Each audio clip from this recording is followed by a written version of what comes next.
오늘 북한군 러시아 파병 동향에 관한 국정원장과의 비공개 간담회가 있었습니다.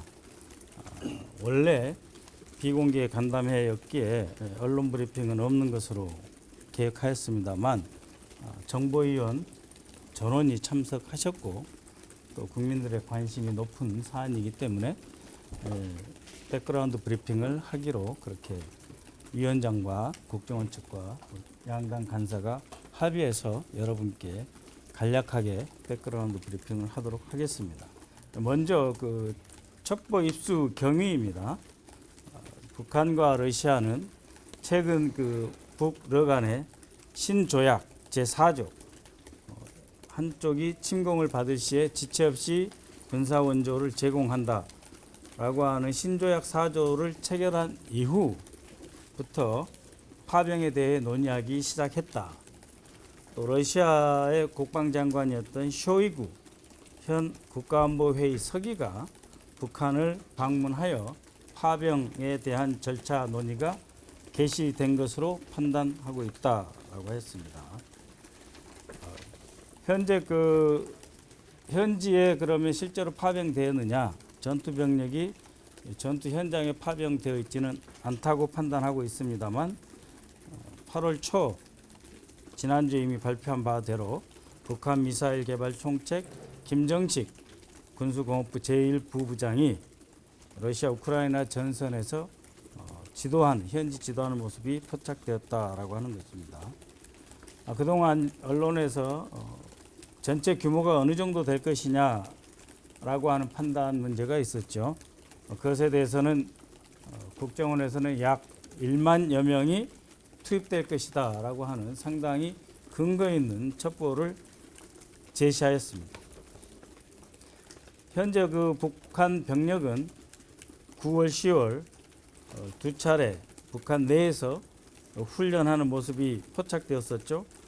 소위 그 최정예 11군단, 폭풍군단이라고 하는 특수전 부대가 주력으로서 파견되어 있다. 그리고 러시아 내의 다수 훈련 시설에서 분산되어서 현지 적응 중에 있는 것으로 보인다고 합니다. 지난주 금요일 날 국정원에서 보도 자료 낸 것과 가장 큰 차이점 중에 하나는 현재 추가적으로 1,500여 명이 더 파견된 것으로 보인다. 그래서 이제까지 러시아로 이동된 총 북한군 규모는 약 3,000여 명으로 판단하고 있다라고 하는 것이고요. 물론 실제로 더 파견되었을 수도 있고 또 일부 숫자에 차이가 있을 수는 있지만 대략적으로 그 정도로 파악하고 있다라고 하는 거고, 러시아와 북한 사이에 계획한 약 1만여 명의 파병은 12월경으로 예상된다라고 보고가 있었습니다. 네. 다음은 이어서 방금 우리 야당의 박스런 간사께서는 첩보 입수 경위와 그리고 파병 현황에 대해서 국정원으로부터 보고받은 내용을 설명을 드렸는데, 지금 저는 북한 내부의 파병 이후에 동향이 어떠한지, 그리고 러시아 내부에서 동향이 어떠한지를 보고받은 대로 좀 설명을 드리도록 하겠습니다. 이 점은 많이 우리 한국 사회에 많이 알려있지 않은데 하나씩 좀 말씀을 드리겠습니다. 북한 내부의 동향으로는 최근 북한 내부에서도 북한군 파병을 입증하는 동향이 입수되고 있다고 합니다. 북한 당국은 관련 사실을 일절 내부에 알리고 있지 않지만 파병 개시 이후에 주민들 간에는 폭풍군단이 러시아에 파견되었다는 소문이 유포되고 있는 상황입니다. 더 나아가서 선발 군인 가족들이 크게 오열한 나머지 얼굴이 많이 상했다는 등 이런 말까지 회자되고 있다고 합니다.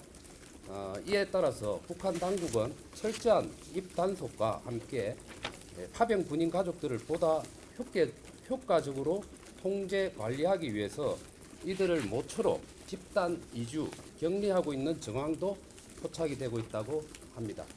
러시아 내부 동향에 대해서 말씀드리겠습니다.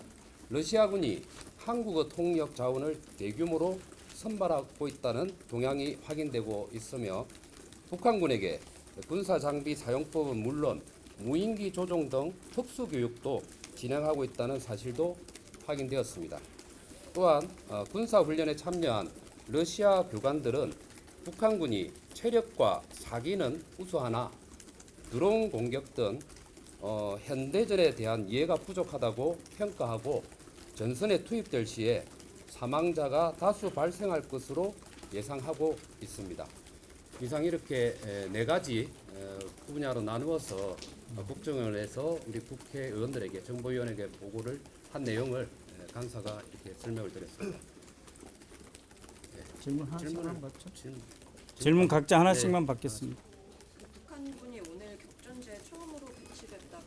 그럼 이 부분은 우리 당국에서는 따로 확인해 주진 않은 건가요? 예, 그건 확인해주지 않았습니다.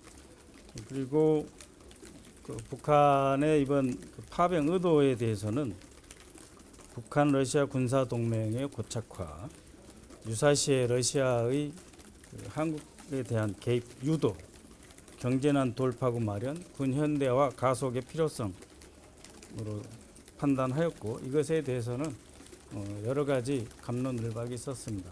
왜 이런 상황을 초래했느냐라고 하는 것부터 우크라이나를 침공한 러시아가 원인이다라고 하는 지적까지 의견 교환이 있었습니다. 또 뭐 하나 우리 이성군 간사께 질문하시고 질문 없으면 안 하시면 예, 됩니다. 안 하셔도 되고. 파병 대가로 북한이 받는 건 뭔지도 보고가 있습니다. 현재 파병 대가로 당연하게 경제적인 아마 상응한 대가가 치러질 것으로 생각을 하고 있고요. 그 점에 대해서는 아직 지금 현재 얘기하기에 좀 어려운 점이 있다는 점에 대해서 이해를 좀 해주시기 당연히 바랍니다. 경제적 반대 급부가 있을 것이다라고 네, 그것은- 말씀이 있었죠. 예, 경제적 반대 여부는 당연히 있을 거라고 하지만 어느 정도 규모인지에 대해서는 이 자리에서 말씀드리기에 어렵다는 점을 이해해 주시기 바랍니다. 또 다음 주에 정보위 국감이 있지 않습니까? 그때 혹시 추가되는 내용이 있으면은 또 여러분께 설명드리도록 그렇게 하겠습니다. 여름뉴스 소재인데요. 북한 폭풍군단 가족들이 이주돼서 격리되고 있다고 하는데 상당한 규모일 것 같은데 지금 이거는 어떤 식으로 진행되고 언제쯤 완료되는지도 가족들 아까 제가 말씀드린 그 점에 대해서는 그 큰 틀에서 북한 내에서 동요를 막기 위해서 참전한 군인들의 가족들부터 동요가 시작이 되었기 때문에 이분들을 따로 이주 격리시키고 있다는 점만 얘기를 했고 이 정도가 어느 정도의 규모로 이주되고 있는지에 대해서는 오늘 별도의 보고는 없었습니다. 네, 정황을 포착했다는 수준이니까요. 네, 이 정도만 이 정도 하고 다음에 또 합시다. 예. 그 파병된 북한군이 뭐 타령을 18명이다 이런 보도도 있는데 타령 규모나 좀 의미하는 건지 그런 설명 없었습니다. 저희 정부 차원의 어떤 대응이나 그런 거에 대한 논의는 국정원 정보기관이기 때문에 정부의 앞으로 대응에 대해서는 국정원에서는 보고하지 않았습니다. 그러기에 대한 질문은 있었습니다. 정부 차원에서 종합적으로 대응해야 되기 때문에 오늘 같은 자리에서 구체적인 대응 방안이나 시나리오를 얘기하는 것은 바람직하지 않다고 생각을 합니다. 이 정도로 예. 하시죠. 예. 고맙습니다, 네, 여러분. 감사합니다. 노고 많으셨습니다.